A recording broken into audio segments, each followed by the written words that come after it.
Hello everyone, welcome to the class. आज करते हैं origin of earth and conditions on primitive earth. Origin of earth समझने के लिए पहले आपको ओरिजिन ऑफ सोलर सिस्टम समझना पड़ेगा।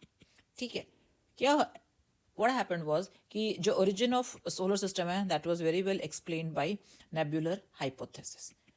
राइट, इसके अकॉर्डिंगली क्या हुआ कि 10,000 से अराउंड 20,000 मिलियन ईयर्स एगो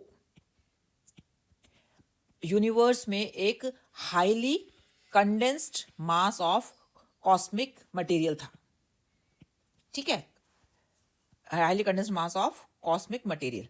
ये कॉस्मिक मटेरियल क्या था? This cosmic material was made up of particles of matter and particles of anti matter. ठीक है, पार्टिकल्स ऑफ मैटर में जो इलेक्ट्रॉन, प्रोटॉन, न्यूट्रॉन ये सब आगे। एंटी मैटर में इन तीनों के अलावा जो मैटर था उन्होंने उसको एंटी मैटर नाम दे दिया। Right now what happened was that ये जो हाईली कंडेंस्ड मास था कॉस्मिक मटेरियल का, it exploded into small units which we call as nebula. और बहुत सारी नेब्यूली बनी थी, तो जो है you can say many nebulae were formed from the explosion of this cosmic material. One such nebula was solar system. तो इस ये जो नेबुला है जिसने सोलर सिस्टम बनाया, if you see it was nothing but it was a cold cloudy mass of dust and gases. तो ये जो क्लाउडी मास था, इफ यू सी, ये जो है स्पिन कर रहा था और साथ साथ ये कंडेंस भी कर रहा था। ठीक है, as a result of which ये जो नेबुला था वो सेंटर में, if you see, it was condensed and solidified, whereas periphery was less condensed and more gaseous. Correct. अब ये जो सेंटर वाला पोर्शन था which was condensing, due to condensation temperature was increasing and peripheral portion was less hot, or rather it was cooler.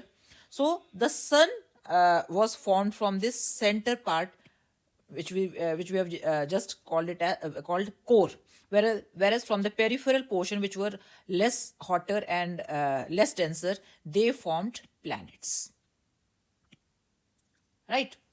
अब centre में जिसको हमने कहा विच वॉज यू कैन से विच लेटर फॉर्म्ड सन, वहां पर जो है टेम्परेचर राइज कर रहा था और हाई टेम्परेचर की वजह से वहां पर थर्मोन्यूक्लियर रिएक्शंस शुरू हो गए। ठीक है, और थर्मोन्यूक्लियर रिएक्शन की वजह से सन स्टार्टेड और यू कैन से इट स्टार्टेड एमिटिंग रेडिएशंस। उसने रेडिएट करना शुरू कर दिया और ये जो है, और यू कैन से रेडिएंट एनर्जी वाज एमिटेड। और जैसे जैसे कंडेंसेशन प्रोग्रेस की या प्रोग्रेस हुई, वैसे वैसे सन जो है हॉट होता गया और वो ब्राइटर होता गया। Right now one such planet was Earth. आगे समझ में, इस तरह से यू कैन से उस कॉस्मिक मटेरियल के पेरिफेरल एरिया से, जो कि लेस डेंसर था और लेस हॉट था, वहां से अर्थ का ओरिजिन हुआ। ठीक है, ऐसा मानते कि इतना समय भी अगर उस टाइम अगर हम देखें, ये जो था समय वो था 4500 to 5000 मिलियन ईयर्स एगो का समय था। देखो कॉस्मिक मटेरियल कब फॉर्म हुआ था? Cosmic material if you see 10,000 to 20,000 million years ago, और उससे अर्थ की फॉर्मेशन कब हुई? 4500 to 5000 मिलियन ईयर्स एगो। तो इनिशियली जो अर्थ की फॉर्मेशन हुई, तब अर्थ कैसी थी? Earth was a spinning ball of hot gases and vapours. और इसमें क्या क्या था हॉट गैसेस और वेपर्स में? It consisted of elements like hydrogen, oxygen, carbon, nitrogen, sulphur and phosphorus. But अब जो है अर्थ जो है ग्रेजुअली कूल भी हो रही थी। तो ड्यू टू ग्रेजुअल कूलिंग क्या हुआ कि सेंटर जो था स्पिनिंग की वजह से इट बिकेम सॉलिडिफाइड और कंडेंस्ड इनटू मॉल्टन कोर। राइट, और इस मॉल्टन कोर पर धीरे धीरे जो डिफरेंट एलिमेंट्स थे उनका स्ट्रैटिफिकेशन शुरू हो गया। ठीक है, तो इस तरह की कंडीशंस जहां पर जो सेंटर था that was made up of molten core and the periphery area was made up of you can से गैसेस। तो वहां पर इस मतलब यू कैन से इस स्टेज को हम अर्थ की स्टेज को कहेंगे प्रिमिटिव अर्थ। ठीक है। तो इस प्रिमिटिव अर्थ की अगर हम कंडीशंस देखें तो वहां पर कैसी होंगी? जो फर्स्ट इज जो कोर था, if you see, core was formed of heavy elements, जैसे कि आयरन हो गया और निकल हो गया। ठीक है, सॉलिड कोर जो है वो हैवी एलिमेंट्स का बना हुआ था, आयरन और निकल का। जबकि जो पेरिफेरल एरिया था वो लाइट एलिमेंट्स का बना हुआ था, पेरिफेरल एरिया, जैसे कि इफ यू सी, अभी हमने बताया था हीलियम है, हाइड्रोजन है, नाइट्रोजन है, ऑक्सीजन है, कार्बन है, जिसने कि क्या बनाया था?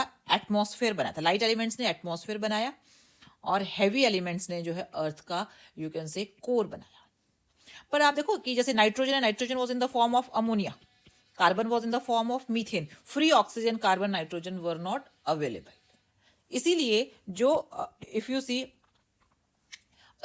उस टाइम जो अगर हम देखें सरफेस जो अर्थ का जो प्रिमिटिव अर्थ का जो सरफेस टेम्परेचर था, because it was still high, वो 5000 to 6000 डिग्री सेल्सियस था। Another condition was there was no free oxygen, यानी कि जो एटमॉस्फेयर था वो क्या था? Non oxygenic. ठीक है, और ऑक्सीजन की एब्सेंस होने के कारण वहां पर ऑक्सीडेशन नहीं होता था, और दूसरे एलिमेंट्स की प्रेजेंस से जो वहां पर एटमॉस्फेरिक कंडीशंस थी, they were proposed to be non reducing. Last was that Earth, if you see, it was bare. It wasn't covered by radiation belt. जैसे अर्थ है अभी अर्थ के चारों तरफ रेडिएशन बेल्ट है ना, उस टाइम पे ये radiation belt was not present, as a result of which sun से सीधा अर्थ के ऊपर यूवी रेज आती थी जो कि हाईली एनर्जेटिक थी, और ये जो यूवी रेडिएशन जो अर्थ पर फॉल करती थी, दे फेवर्ड फोटोकेमिकल रिएक्शंस, राइट। सो ये तो कंडीशंस थी प्रिमिटिव अर्थ की। तो इस तरह के एटमॉस्फेयर को, अर्थ के एटमॉस्फेयर को हम कहते हैं प्राइमरी एटमॉस्फेयर। क्यों? क्योंकि यहां पर ना तो फ्री ऑक्सीजन अवेलेबल थी, रिड्यूसिंग कंडीशन थी।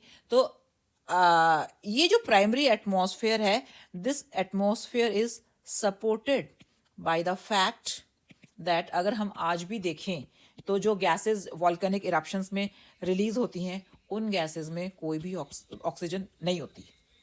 सेकेंड थिंग इज जुपिटर और सैटर्न, जो कि अर्थ की तरह ही दूसरे प्लैनेट है, वहां का एटमॉस्फेयर आज भी इफ यू सी रिड्यूसिंग है।